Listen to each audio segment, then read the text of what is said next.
Peace to everyone. This is about 14 Illuminati symbols and their meanings enlisted here. And of course, this is an old article. I don't know what year this was or anything, but as you can see here in the pictures, the Illuminati symbol of New Age order. Illuminati means enlightened, and members of this secret society are known to use vivid symbols to announce their presence. Spiritual Ray takes a closer look at the various Illuminati symbols and their related meanings, popularity used to convey cryptic messages to the masses. So that's what the Illuminati means. It means enlightened. And of course, the members of the secret society are known to use vivid symbols to announce their presence. So they have different symbols of everything that you could think of. The Illuminati symbols and their related meanings, popularity used convey cryptic messages to the masses. So that's how these elites are. They are using cryptic messages to the masses. Did you know John Langdon, an American graphic designer and ambigram artist, was requested to create the Illuminati ambigram for the novel Angels and Demons by Dan Brown. Impressed with his creations, Dan Brown based his main character, Robert Langdon, on him. So that's what John Langdon has done. He was an American graphic designer and algorithm artist. Call it conspiracy, propaganda, mystery, secret society, or mind control. Illuminati is considered to be an ancient secret society that apparently no one can ignore. Thanks to technology, one can observe the subtle signs and symbols it uses to make its presence felt. Hidden from plain sight, these symbols are awaiting to be noticed.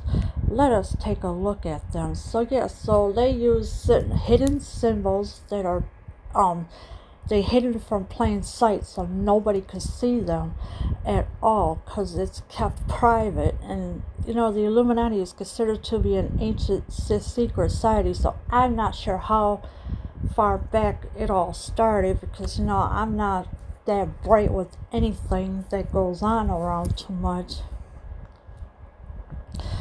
Before we understand the origins of this society, let me quote the founder of Illuminati, Adam Weishaupt.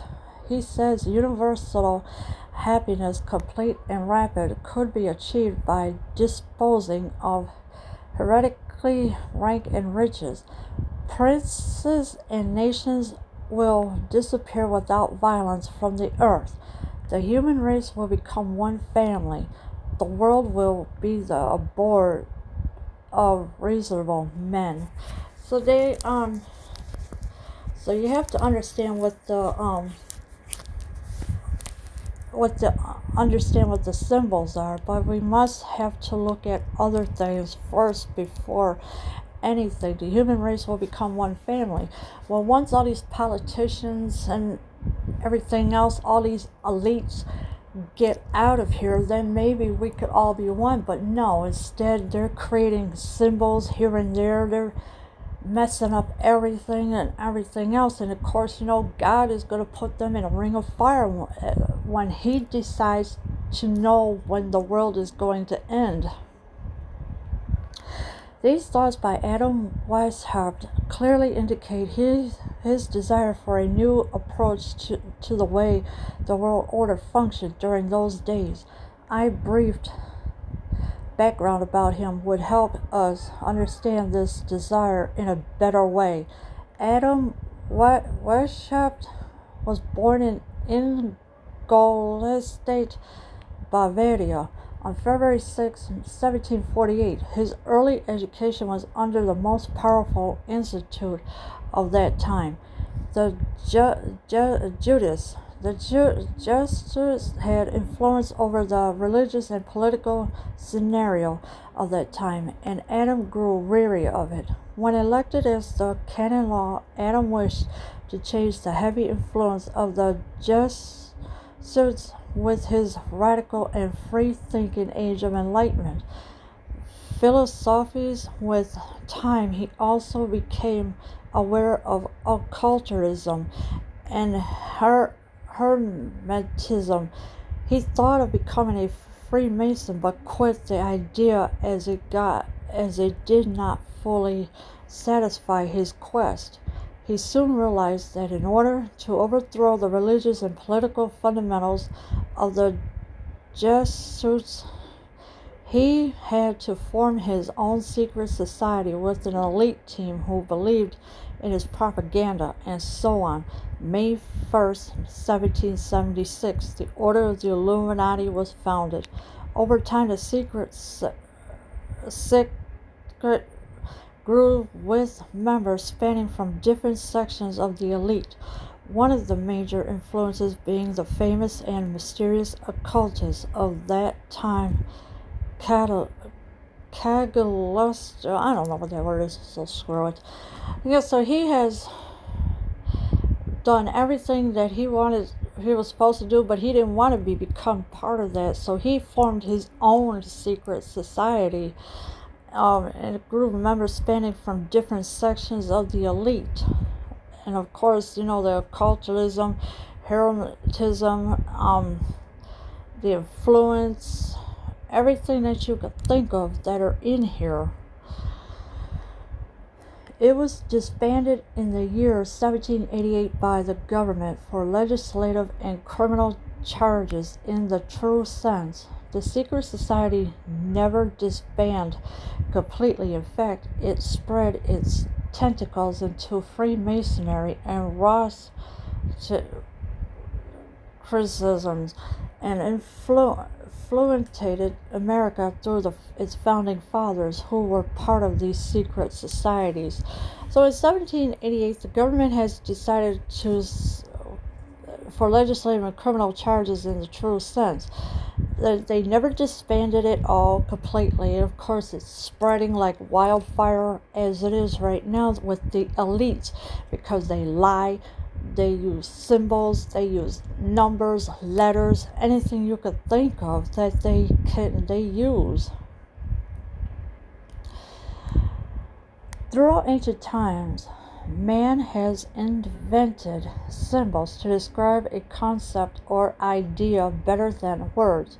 Every secret society comes with its hidden ideologies and agendas, which take the form of symbology. These symbols are used as a means of communications among the members to distinguish themselves from each other and present a thought as an ideogram. Symbols form a picture of a message, some of which can be international and others can be suitable, that you might not understand it unless you belong to a secret society.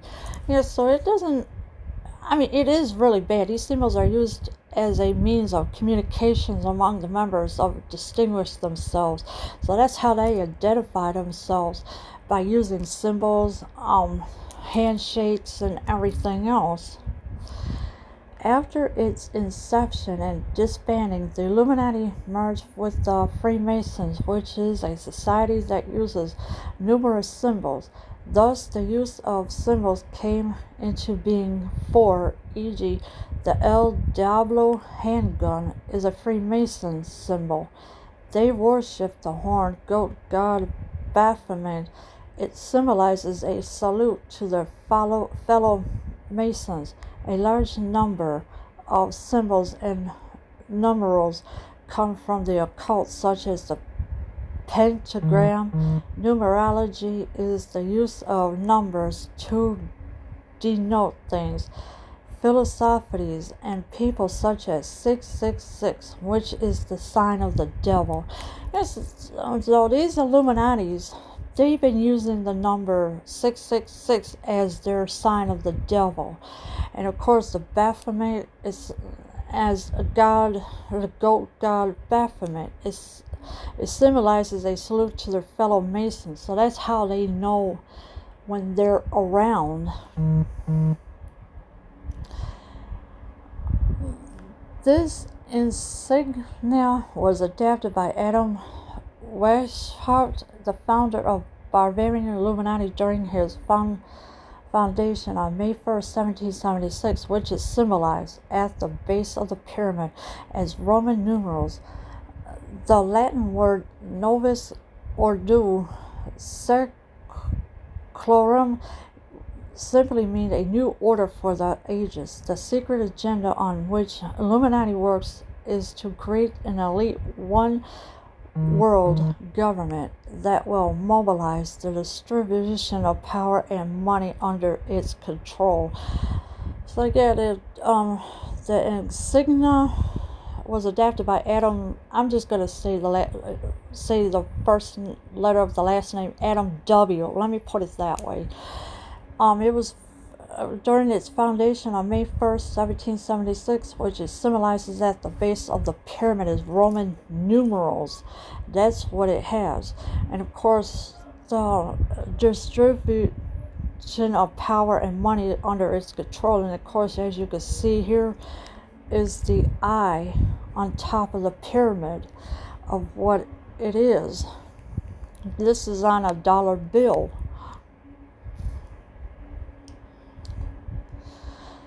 The 13 steps symbolize the 13 satanic bloodlines that are part of this cult. The all-seeing eye symbolizes Lucifer's eye or Horus' eye, or it can be termed as an all-spying eye, which means an eye over the people. So that's what it means. There are 13 step symbols, the 13 satanic bloodlines that are part of the occult. Of course, the all-seeing eye symbolizes Lucifer's eye or Horus' eye. The pyramid. The pyramid is eventually the most widely used symbol in the world. The ancient Egyptians held it in reverence as a spiritual symbol, the hypotenuse side being child god Horus, the upright side being female god Isis, and the base being male god Osiris. A triangle denotes the number 3, which in Hebrew Babylon language stands for spirituality. There are theories that the top of the pyramid stands for heaven and the base being earth and hell. So yeah, you got the being god Horus, the hypotenuse side being the heart of God, the upright side being female god Isis. So that's what they are trying to say. And of course, which in Hebrew Babylon language stands for spirituality. And of course, here's the pyramid of what it is.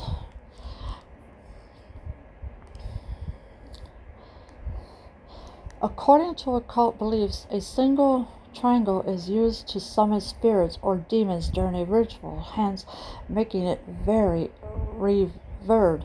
It also symbolizes power, the top representing the elite who control the world, and the base being the ways of domination, military, finance, media, education, politics, and religion. So the single triangle is used as a summon spirits, in other words, demons during a ritual. And of course, there's politics, the media, which they lie all the time about everything, and I've been knowing it, but somebody just had jumped the gun this morning on me saying I'm J4K, and that's a bogus lie right there. And of course, education, politics, and religion, that's what it was for. The eye is associated as a symbol of an all-seeing God, an omnipresent source who looks after mankind. In Illuminati circles, the eye on the pyramid represents royal power, denoting the elites who follow it. It appears to be floating on the pyramid, meaning the elite seeing themselves as God and watching over everything that mankind does. Also, it was supposedly adopted by the secret police of the Illuminati, whose role was to ensure that the members were staying true to the order. So now you got the police that are part of the Illuminati. That's why they don't care about nobody, really. If they see someone, I don't know, killed or whatever, half the time, a lot of times they will cover it up in their police report, and they know the truth is right there in front of them, but they don't want to hear the truth. All they care about is making out false police reports. Then they wonder why they're getting moved up the ranks so quick enough. And of course, their pyramid, meaning the elite, seeing themselves as God and watching over everything that mankind does. So say, like, for example, somebody is making a license plate. I'll use that. There is an elite that is watching the inmate making a license plate to make sure nothing goes wrong with that license plate. That's what it does. That's what the elite does. They make sure that nothing goes wrong with the license plate. If it's made wrong, then the elite, then is gonna end up doing something to that person, and I don't know, kill them or whatever. It's just an example. That's all it is. Some symbiologists argue that it might be the eye of Saturn, while others allege that it's the eye of Horus. So some symbiologists argue that it might be the eye of Saturn, of course. And of course, here is the devil himself, Baphomet. Medieval legends say that the devil created the goat. Satan himself sometimes appeared as a goat.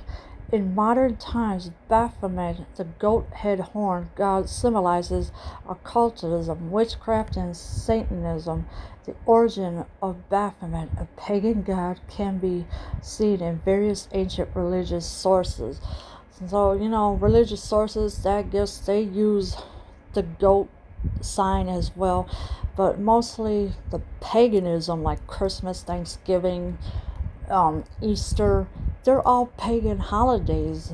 Halloween, pagan holidays, but even though Halloween is not really a holiday, but they consider it as a holiday for the kids.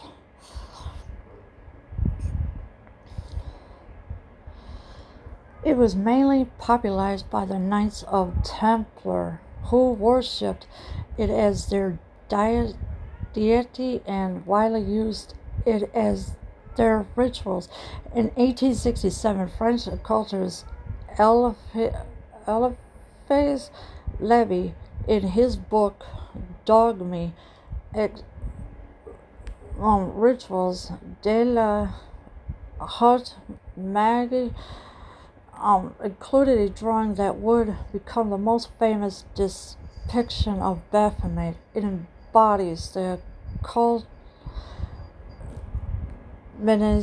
and the union of the opposed forces to create astral light, the basis of magic and enlightenment.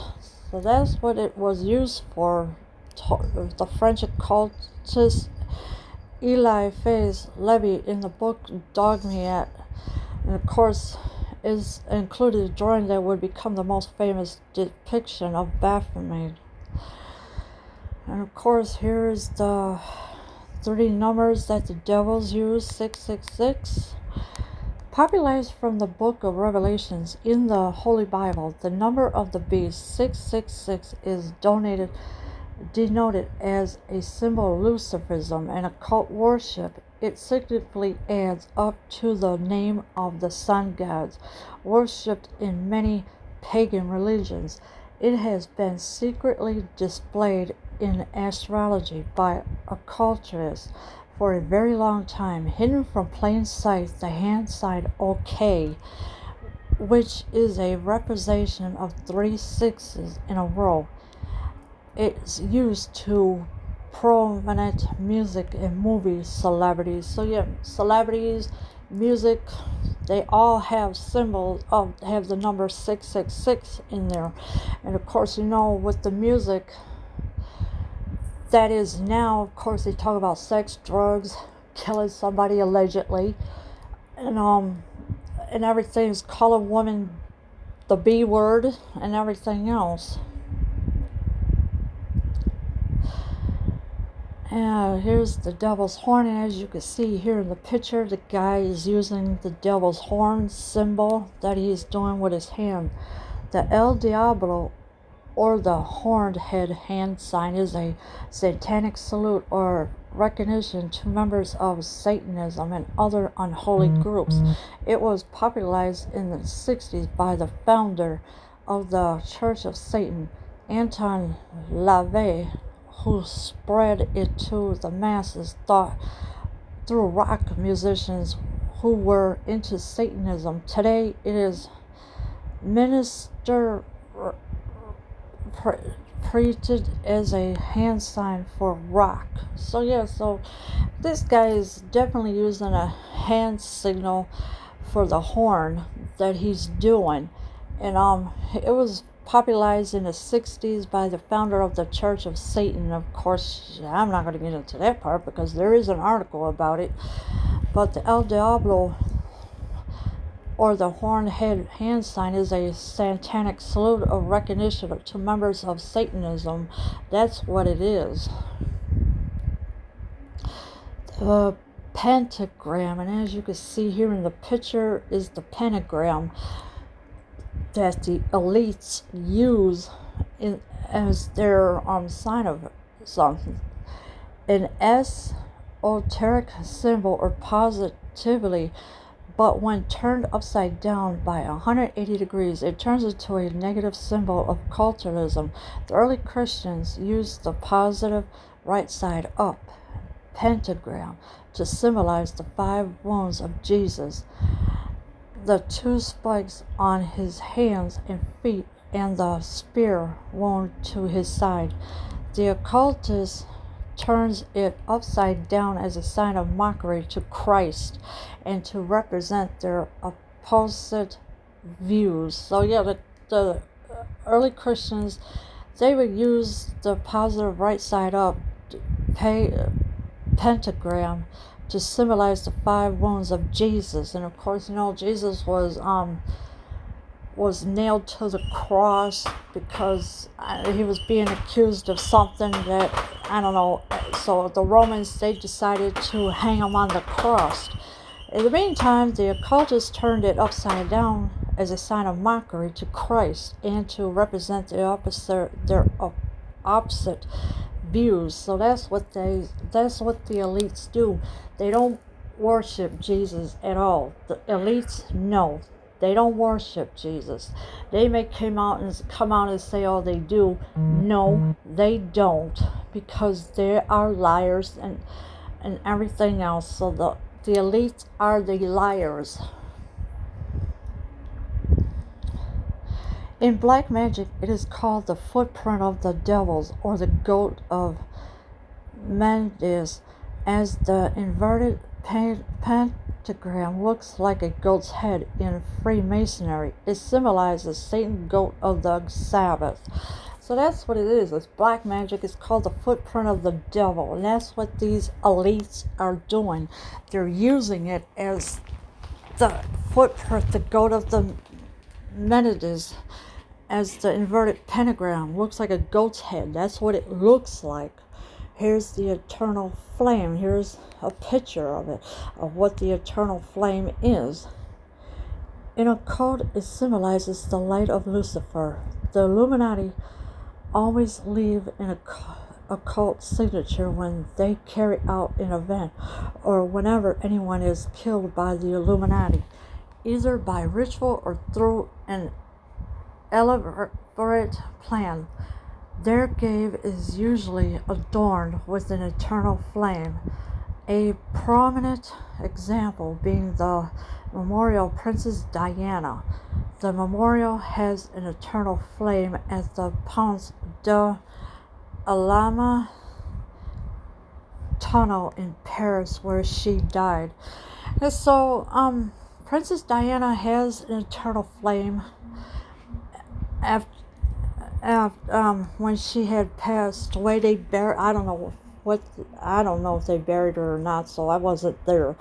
And it usually, the grave is usually adorned with an eternal flame. That's what it is. The flame never goes out. It always stays lit up. That's what it does.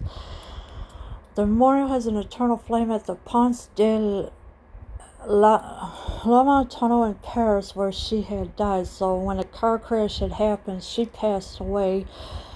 And the driver, I don't know if he survived or not, unless he was killed too, because he crashed into something that killed Princess Diana. President John F. Kennedy too has an eternal flame at his gravesite.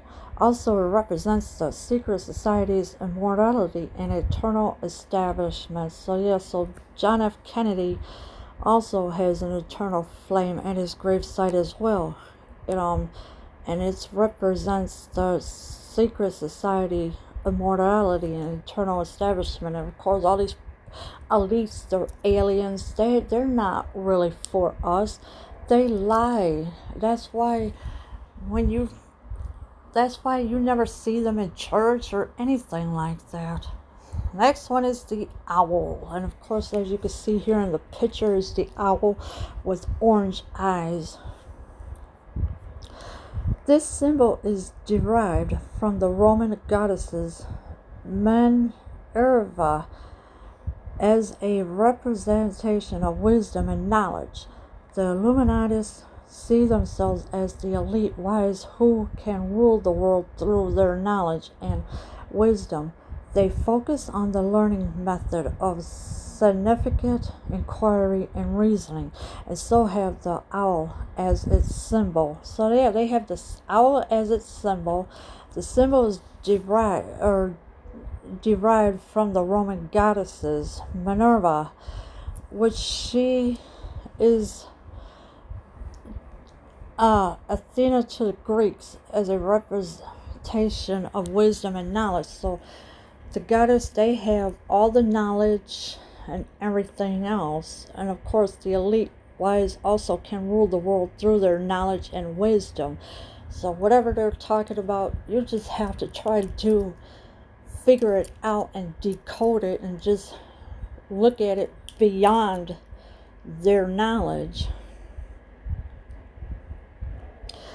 The owl is depicted in the seals of many libraries and on universities, contributing to conspiracy theorists who views that the Illuminati are attempting to control the world through education and learning. And of course they are.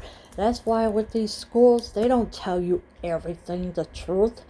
They only give you so much. Let's take example of Black History Month, which is February, coming up soon.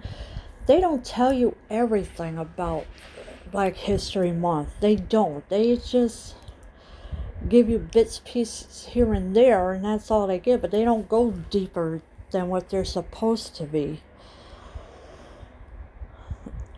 Obelisks, or something like that. And of course, as you can see here in the picture, is the I guess the Washington Monument, I don't know. The obelisks were a reputation of military and political power since ancient times. In pagan cultures, obelisks are a symbol of patriarchal control of the masses. The Illuminati have erected obelisks as strategic places of power to connote their control and power over the masses. A prominent example being the Washington Memorial, which is exactly like the pagan Egyptian obelisk. So that's what it is. It's a symbol for the elites as well, and of course the military and political power since ancient times, and that's a very long time. The Illuminati have erected obelisks as strategic places of power to control or connote their control and power over the masses. So that's what they do. Here is the inverted cross in the picture that is sideways. Now I know this is a disgrace to the God to Jesus like this, because no cross should be like this ever. It is a symbolic mockery of the Christian cross used by Satanists in their rituals. History states that Nero, who despised Christians, crucified the Apostle Peter on a downward-headed cross. This hideous event resembled the Teutonic cross and became the popular pagan insignia of the day. Thereafter, the sign became known as the Neurotic Cross. In modern times, we know it is the peace sign, which is the Teutonic rune of death. So they had made a mockery of the Christian cross. That's why when Satan's, they have the cross upside down, because they're making a mockery of him, of Jesus.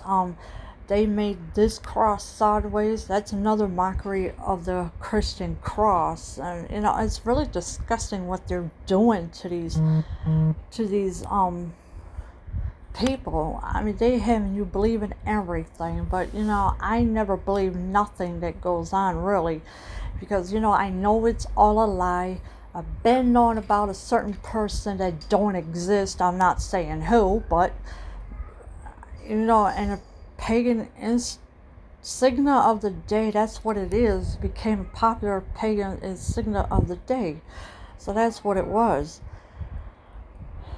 It was designed in the 50s by peace advocate Gerald Holtom and communicist sympathizer Bertrand Russell, either of them being a member of the secret society. So it was designed in the 50s, so that's a very long time, by peace advocate Gerald Holtom and communicist sympathizer Bert and Russell, and of course there's other people as well.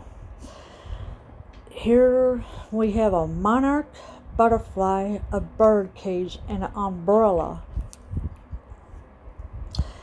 In a full monarch mind control method and combination of occult rituals, psychology, and neurosciences are used to create an alter ego in the desired subject.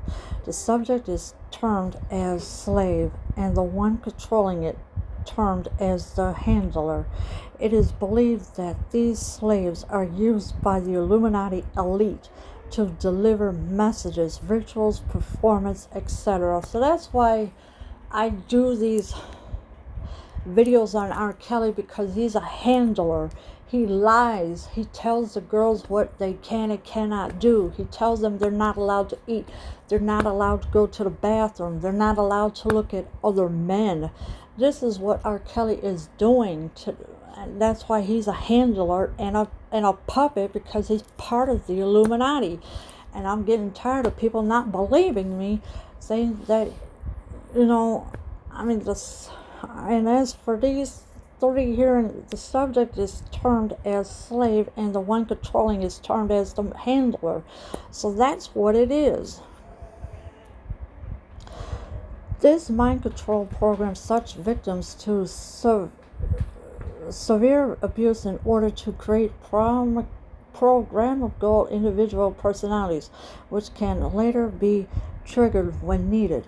Used widely in music, videos, movies, and music culture, these symbols signify the victim's state of mind being controlled by the Illuminati. That's what it does. It controls you. But, and there's no way to really escape it, but you have to fight against the Illuminati, because they are up to everything that you could think of. They're watching you 24/7. They know where you go. They know when you're coming home, when you're going out, when you're going to the store, and everything else. The Illuminati believe that there is a blueprint to conquer the world, and signs and symbols lead the way. Whether or not you believe in them is your choice. So yeah, it's up to you whether you believe in it or not. I don't believe anything these mind control people are saying, because they lie too much. And it's, and people really need to get out of this mess saying, oh, well, he didn't know. Just like I've been doing Michael Jackson videos. They're all, because Wade Robson and James Safechuck, they were lying on him saying, oh, he touched them, and that was a damn lie. Michael Jackson never touched anybody. How can he if Michael Jackson had a mind of a child still? Really? Come on. Write your comments below. I am out.